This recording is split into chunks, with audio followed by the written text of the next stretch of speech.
On l'a vu ces derniers jours, l'éruption du volcan islandais a des conséquences parfois inattendues, comme pour ces professeurs d'école à Ipsar. Ceux-ci doivent en effet multiplier les heures pour pallier aux absences de leurs collègues bloqués en vacances et éparpillés aux quatre coins du monde. Visite à l'école primaire d'Ipsar ce matin où deux profs étaient justement de retour aux affaires.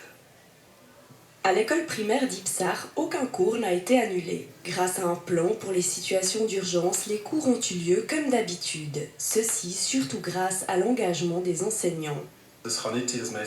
On ne peut pas seulement garder les enfants dans un cas comme ça. Ils ont le droit d'être enseignés. Et on a réussi à le faire grâce à l'engagement et à la flexibilité des instituteurs qui forment un groupe soudé.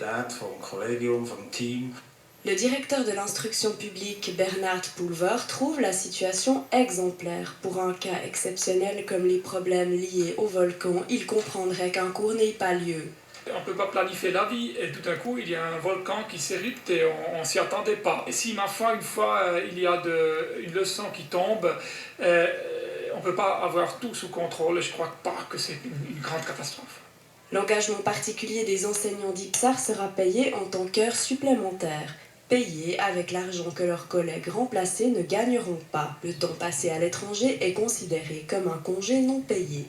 Alors en principe, selon le droit suisse, si l'employé ne peut pas fournir sa prestation de travail, c'est son risque. La loi dit qu'en cas de force majeure, pas de travail, pas d'argent. Le directeur de l'école d'Ipsar, Daniel Weibel, trouve cette règle problématique parce qu'elle nuit à la bonne ambiance de travail. Selon lui, certains enseignants risquent de refuser l'argent de leurs collègues et la prise en charge des enfants serait garantie seulement si les enseignants se remplaçaient volontairement.